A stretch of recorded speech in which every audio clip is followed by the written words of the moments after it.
Hey everybody, this is Grace. I'm sitting in a restaurant, well, in the parking lot, waiting for my food. They said it was going to be an extra 10 minutes. Okay. It's been 10 minutes, actually. No, look at it. But, I'm just sitting here. I wanted to mention something. Yesterday was Friday the 13th, okay? And, Adam and I, we're not the kind to be really like suspicious. I mean, superstitious, not suspicious, but well, both. Okay, but superstitious. But both of us, we decided. First, we both said we weren't going to go anywhere, and then we got hungry. It was a little late. Then we thought, and so we went to get some lunch. And we got out. You know, like I said, I've known him. We're not ones to be superstitious about anything, but Friday the 13th I kept telling him, for me it always wound up being about clothing. You know, that anytime that I can remember was about clothing. And okay, I got my food. So our food, actually, Adam and I. Now I've known Adam for 40 years, okay? And so yesterday was like I said, Friday the 13th, and you know, we then decided to go get ourselves, we'll get ourselves some lunch. You're not as bad. You're as bad as I am. There's a car there. Anyway, so we decided to go get ourselves some lunch, and we took the dogs with us because on Friday they usually go out with us, and they get all excited and everything. They just love it. You know, I'm sure many people's dogs do that, but if they can just go out front, they're happy. If they can go anywhere, they're happy. Okay, if they can go anywhere in the car. What's an SUV? Anyway, so we took them with us. And, you know, they're one of them just lays there and doesn't move. He just sleeps. He's a American Pit Bull Terrier, and the other one is he's a Black Lab Aussie Australian Shepherd mix. And they're both my tuxedo men. They both look like they're wearing tuxedos. And then now the Lab Aussie, he is, oh my goodness, he is territorial. So anything that is out there walking, whether animal, well, we're all animals. Higher animals or lower animals, humans or usually dogs. He does not like it. He will just, cows, oh my goodness, there's a ranch not too far, and oh my goodness, he goes nuts. And anyway, so we decided to take them, and you know, usual.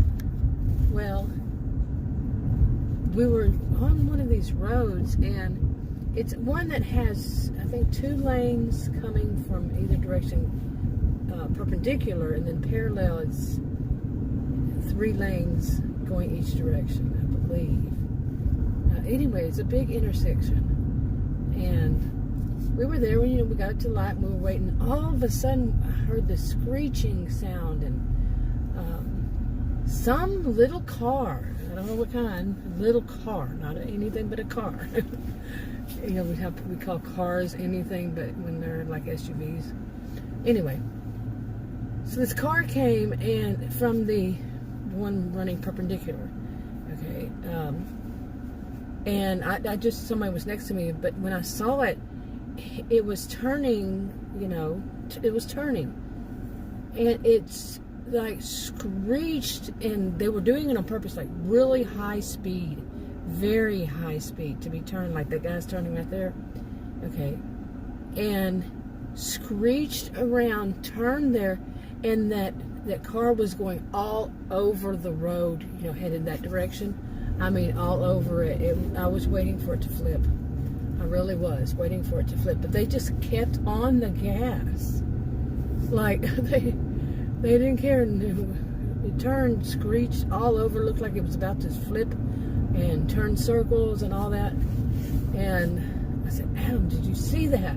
He was in the back seat with the dogs. That's how we do it. And you know, keep them calm. The one that needs to be kept calm, from jumping in the front and trying to help me drive. Anyway, Adam said, no, I didn't. And I explained it to him. He had just enough time to look and see some of it.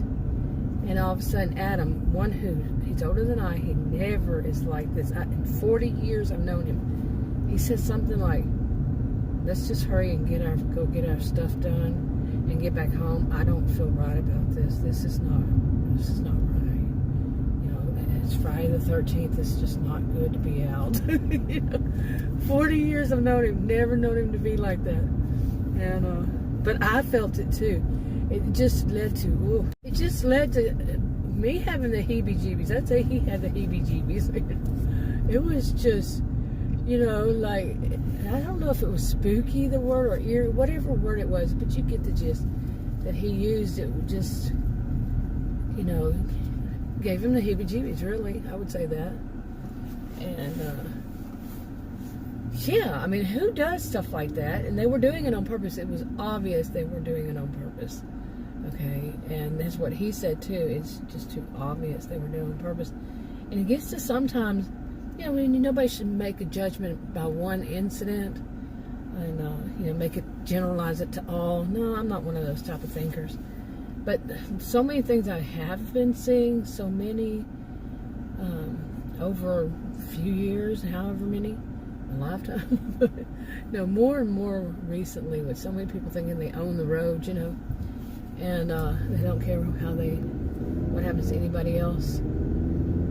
Well, I haven't really been on the highway in years, and with 2020 and 2021, and then this year there has not been a reason to. 2022, you know, it may have been 2019 when I was on the highway. I think it was 2019, or maybe even early 2020. I had to get Adam out of the hospital, but I don't think I actually got on the highway. I think I was on the service road. Yeah. Anyway, yeah, you didn't even know all that. But I don't know when it was the last time I got on the actual interstate, on the highway, you know, interstate, where all the fast cars are. And they can be on the highway too, I know. And just any road these days.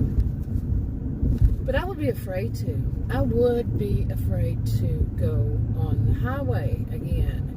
Because I've seen so much lately, and just so many, you hear so much about, you know, from other people, about they were on the highway and this happened and that happened, because far too often there is going to be, in their view, you know, I used to say this, but it's not always, but there's going to be that one, at least that one, often, not always, but often, and they just don't care. I've actually been on the highway, and it was several years, it was back in the 90s, okay, and I was on the highway, and I was in the interstate, and I was, you know, heading north. Well, the next thing I know, here was somebody in my lane coming south, and a whole car full of people going south on the interstate in my lane. I was going the right direction, north, like everybody else, and there was a huge diesel next to me, and then a truck behind it, I think. And the good kind of panic kicked in, and I got somehow missed those people coming that direction. You know, I had to just kind of squeeze and move and maneuver, you know, and I would have been dead if I hadn't been able to, really. And I just, these days, there's nowhere really I need to go to get on. I wonder how many miles a person can go without getting on anything that required them to drive, that the speed limit was over, say 45. No, 45. No, 40. I think it's 40.